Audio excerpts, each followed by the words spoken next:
भारत की राजनीति में एक महिला जो 4 बार मुख्यमंत्री रही और यही नहीं अपनी पार्टी की अध्यक्ष भी रही हो, जो भारतीय समाज के सबसे कमजोर वर्ग बहुजनों, अनुसूचित जातियों और अनुसूचित जनजातियों, अन्य पिछड़ा वर्ग के जीवन में सुधार के लिए सामाजिक परिवर्तन के एक मंच पर केंद्रित खड़ी हो।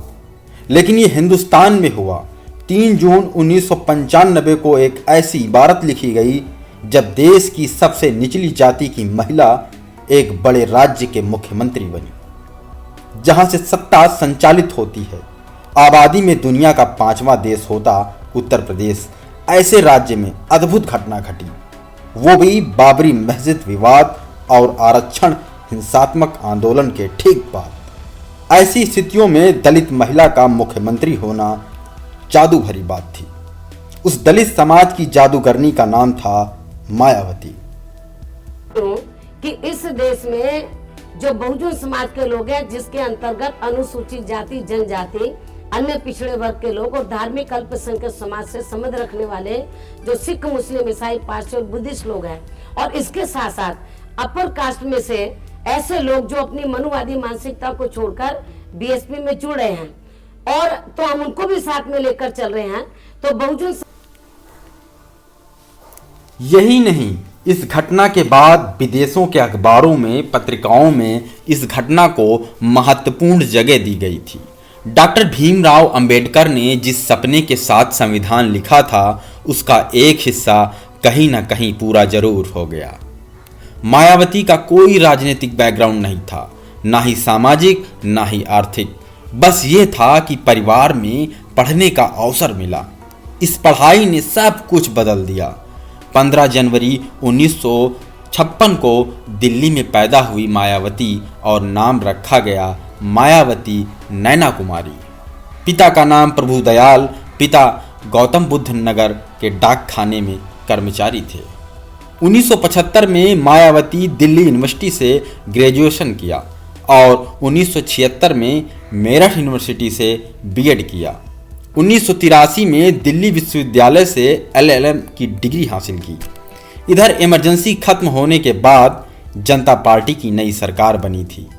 उसमें देश के सबसे बड़े दलित नेता जगजीवन राम को किनारे कर दिया गया था। चुनाव से पहले वादा किया गया था कि जगजीवन राम को प्रधानमंत्री बनाया जाएगा, इसलिए वो कांग्रेस छोड़कर जनता पार्टी में आए थे। लेकिन वादा पूरा नहीं हुआ। इसी वजह से दलित समाज में बहुत ही आक्रोश था। इस आक्रोश को कम करने के लिए एक मीटिंग बुलाई गई। इस मीटिंग में मंच से प्रख्यात समाजवादी नेता राजनारायण ने दलितों को संबोधित करते हुए उनको हरिजन कहा। यह शब्द महात्मा गांधी ने दिया था, पर दलित समाज ने इस शब्द को कुटिलता से जोड़ा। इसी मीटिंग में 20 साल की एक लड़की मंच पर आई और फिर भाषण पर भाषण देना शुरू कर दिया। राजनारायण की इज्जत मिट्टी में मिल गई। तीर कमान से बात जुबान से निकल चुकी थी, अब केवल छीनना बाकी था। इस लड़की का नाम था मायावती। तब से लेकर आज तक मायावती दलित समुदाय के लिए गर्व का विषय रही हैं। आज भी उनकी रैलियों में नीले रंग के पोस्टर लगाकर लोग उछलते कूदते नजर आते हैं। इसी बीच देश में एक और नेता हुए जो दलित समाज को जोड़ने का प्रयास कर रहे थे। अपनी नौकरी छोड़कर पूरे देश में घूम रहे थे। वो व्यक्ति दलितों को इकट्ठा कर रहा था। अंबेडकर तो नहीं था, लेकिन कसम से वो अंबेडकर से कम भी न था।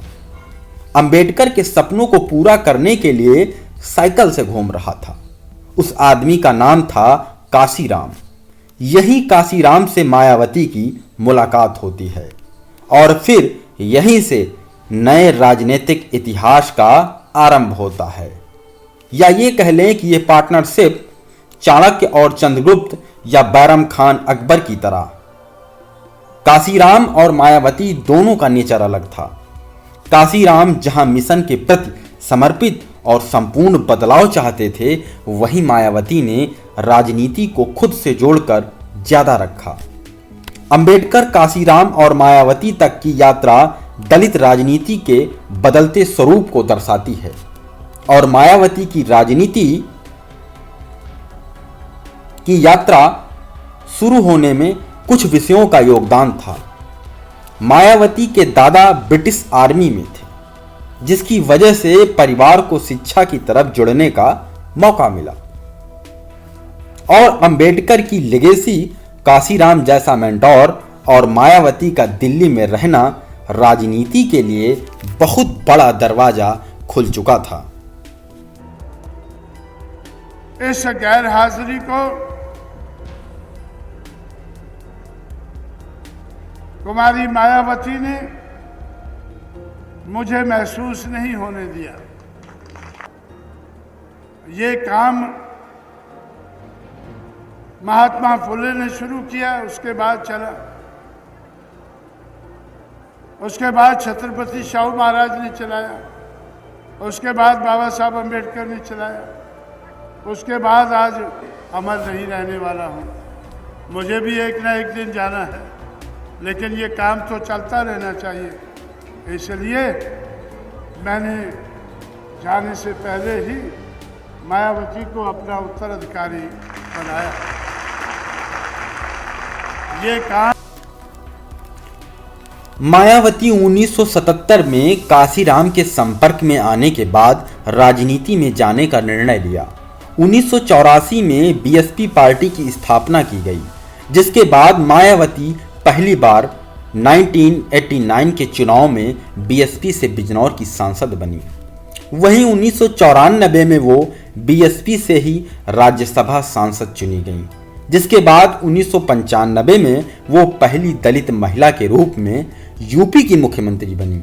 इसके बाद 1997, 2002 और 2003 में वो कुछ समय तक सीएम रही। 15 दिसंबर 2001 को काशीराम ने मायावती को बीएसपी प्रमुख के तौर पर घोषित किया। इसके बाद वो लगातार 3 बार बीएसपी की अध्यक्ष भी रही। इसके बाद मायावती धीरे धीरे राजनीति की सीढ़ियां चढ़ती गईं। मायावती पहली बार बिजनौर लोकसभा चुनाव जीतकर सांसद बनी। इसके बाद राजनीति में उन्होंने कभी भी पीछे मुड़कर नहीं देखा। धीरे धीरे पार्टी में उनकी पकड़ मजबूत होती चली गई। काशीराम में धीरे धीरे अपनी विरासत मायावती को सौंपते चले गए। 90 के दौर में उत्तर प्रदेश की राजनीति में उथल पुथल लगातार चल रही थी। ऐसे में मायावती को भाजपा के सहयोग से पहली बार 1995 में मुख्यमंत्री बनने का मौका मिला। इस दौरान मायावती की छवि एक मजबूत नेता के तौर पर उभर कर सामने आई। प्रशासन के साथ साथ गठबंधन को लेकर भी मायावती सख्त रही। दूसरी दफा उन्होंने 21 मार्च 1997 से 20 दिसंबर 1997 तक उत्तर प्रदेश की कमान संभाली। इस बार भी वो भाजपा के सहयोग से मुख्यमंत्री बनी। 1995 में ही 2 जून को गेस्ट हाउस कांड हुआ था। इस गेस्ट हाउस कांड ने मुलायम सिंह यादव और मायावती को कट्टर दुश्मन बना दिया।